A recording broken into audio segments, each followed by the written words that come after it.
Hello and welcome. My name is Zaffar Iqbal, and you are watching the Mojo Story. Today in Srinagar, in the biting cold, we saw some dramatic visuals. Students and politicians cutting across political lines assembled outside of the residence of Chief Minister Omar Abdullah.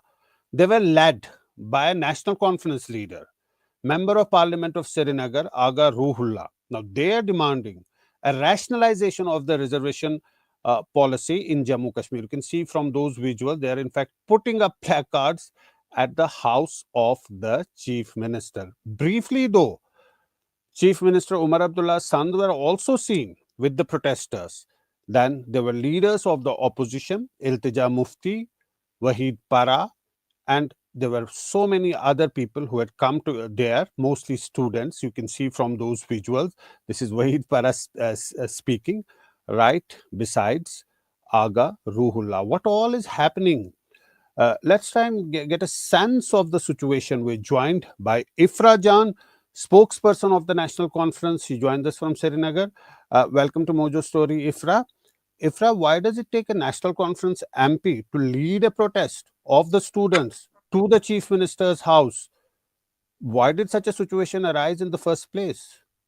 You see, Zafar Saab, pehli baat to it was not the national conference that brought in these new reservation rules.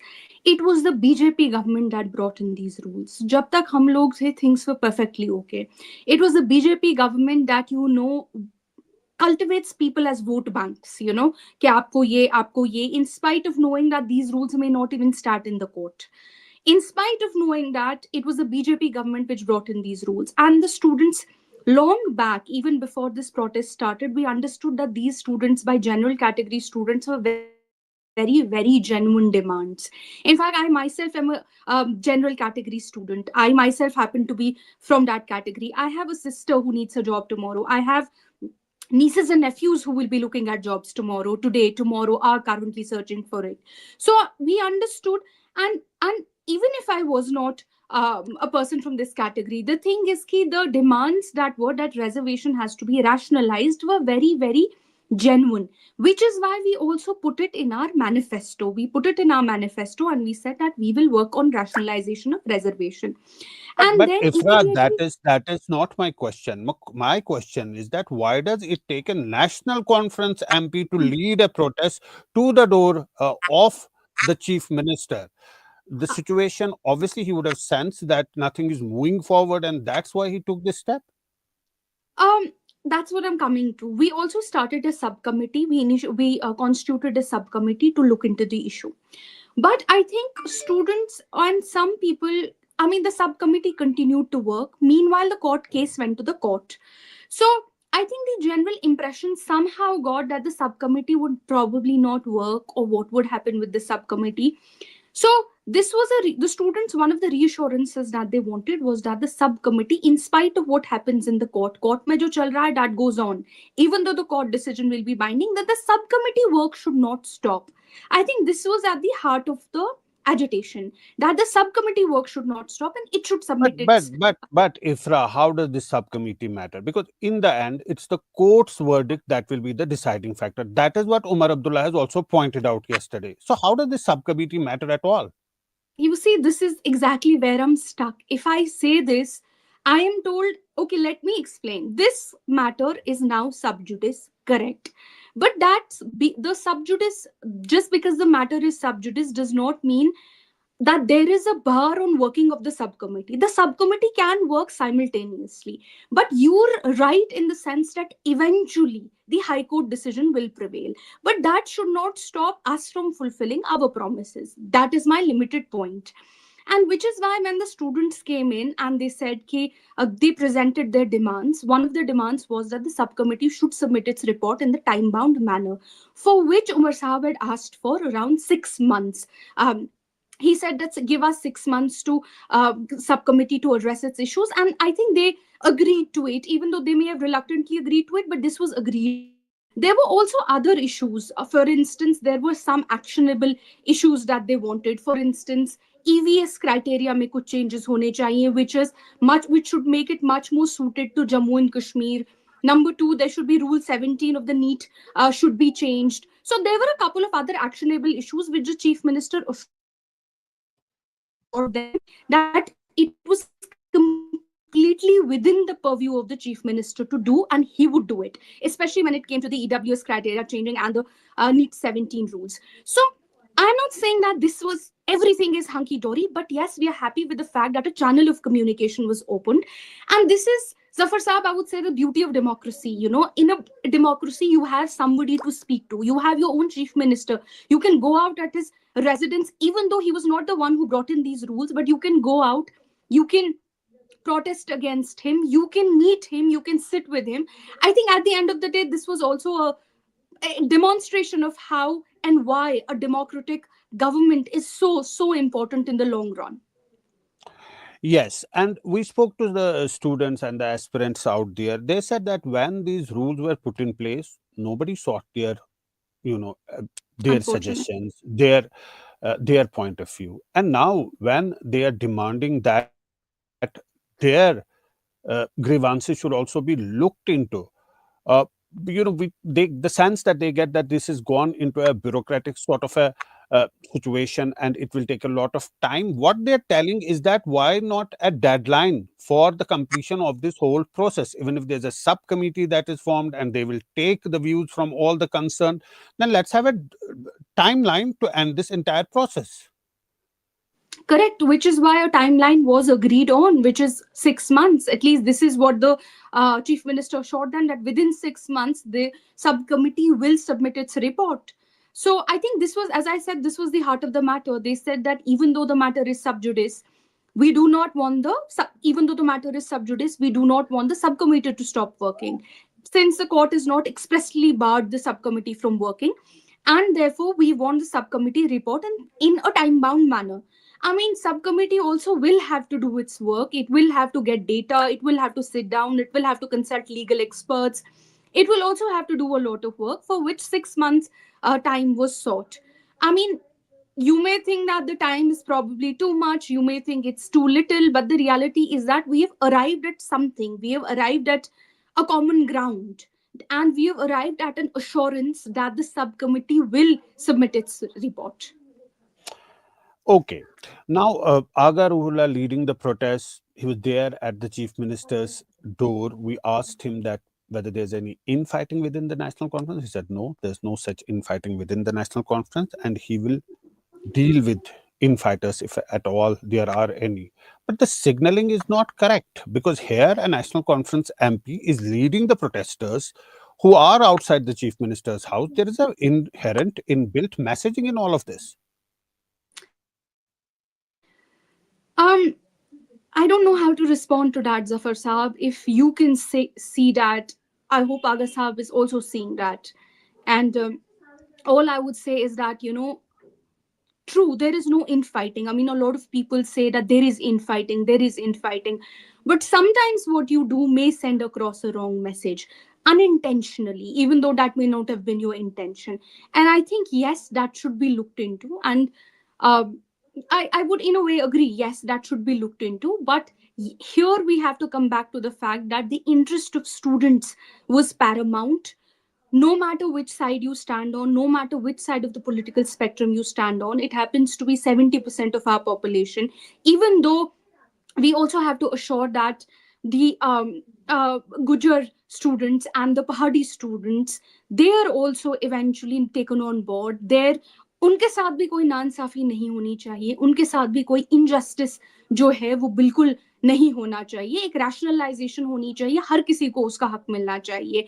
और इस वक्त instead of sticking to these party issues ki is there infighting, why is this person saying that, why is that person saying that, we have to assure that eventually in Jammu and Kashmir, what is happening at this point, even if you look at Twitter, you look at social media, you have people fighting each other.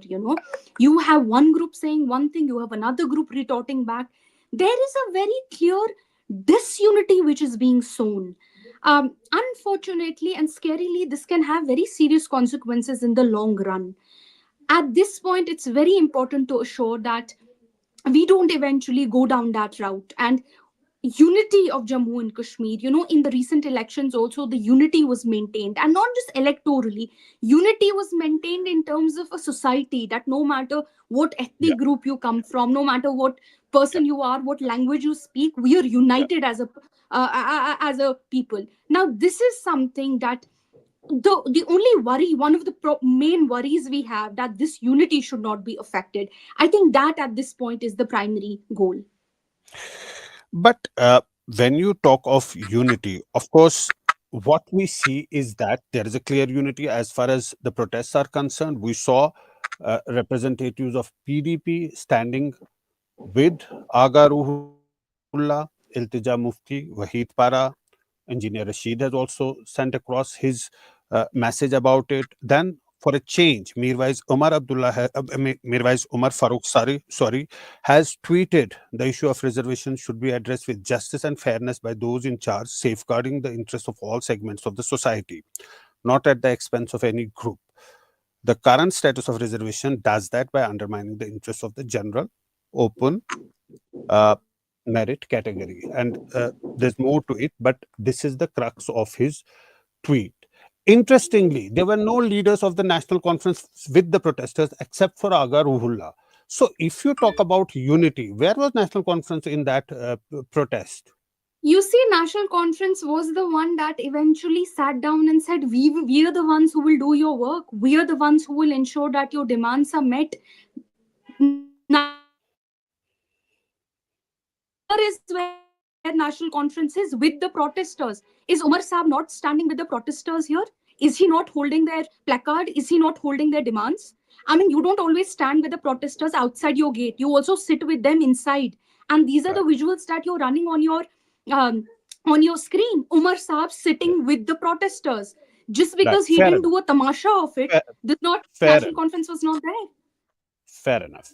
Fair enough. But students who were speaking to said that unless and until you come to the roads, you press for your demands, what is going to happen? All these issues will, a sense that they get, are brushed under the carpet, put into those bureaucratic hassles where they never come out of it. So they say that they're left with no choice but to press for their demands. You see, never. If it was only a protest that took it, then we wouldn't have actually, um, we wouldn't have constituted the subcommittee 1 month back.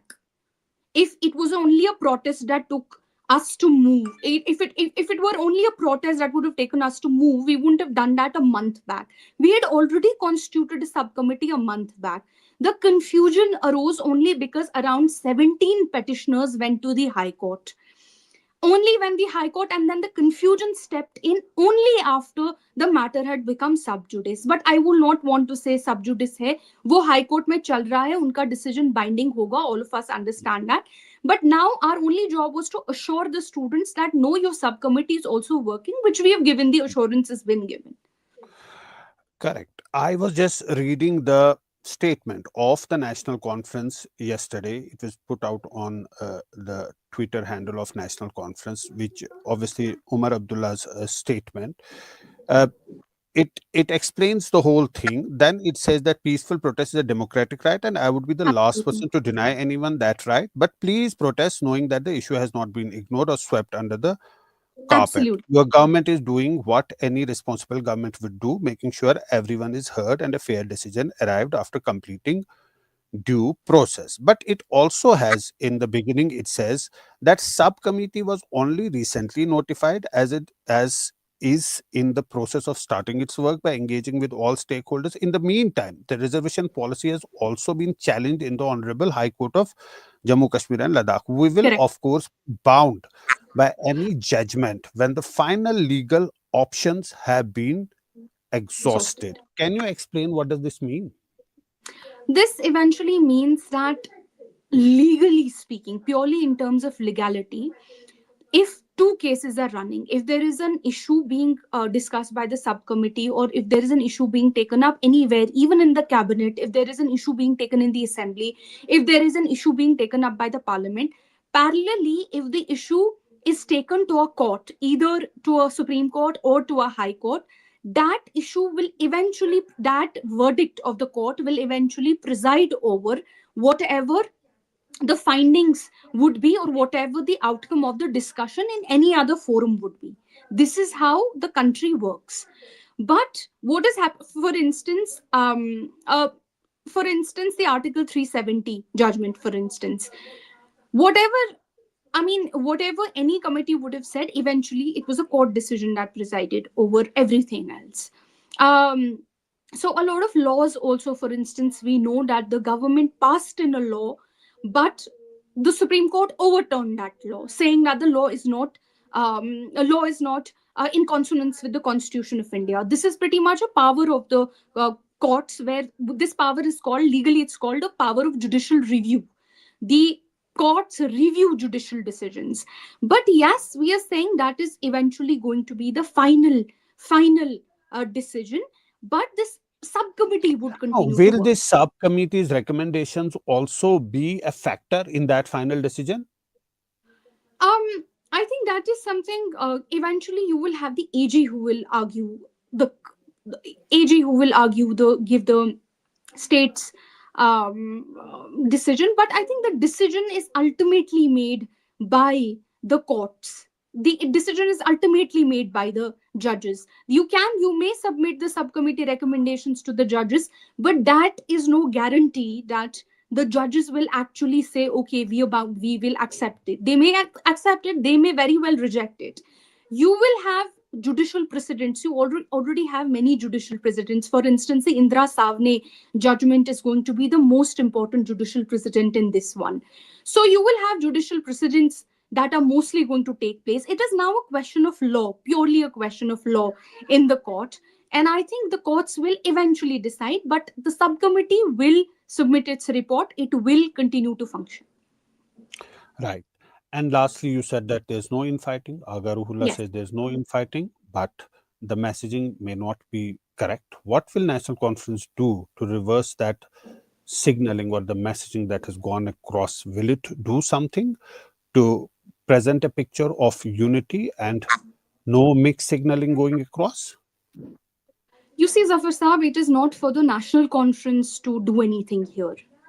It is not for us as a political party to do anything here. It is not, if I don't even believe that there is a wrong messaging going out anywhere. I think people do understand that.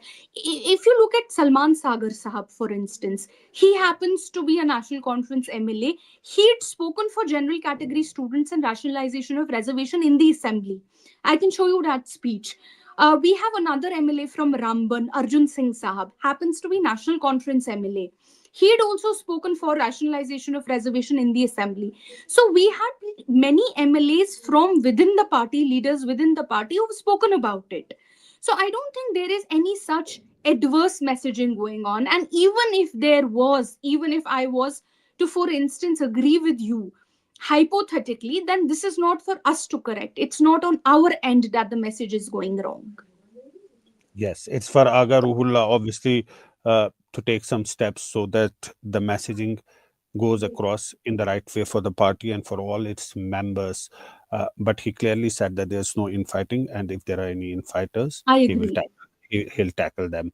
But clearly, it was an interesting sort of a situation that developed outside of Chief Minister's house, where people from all the parties came together, almost siding with the students who believe that they have been discriminated and asking for a reversal of the reservation policy in favor of the open merit candidates who say that they had been discriminated upon. Thanks so much, Ifra, Thank for you so coming to much. our show and for joining us. And thanks to our viewers for watching the Mojo Story. It's great to see you here. Thank you for watching our work. If you haven't subscribed yet, don't forget to click the bell icon and subscribe to Mojo Story and support independent, robust journalism.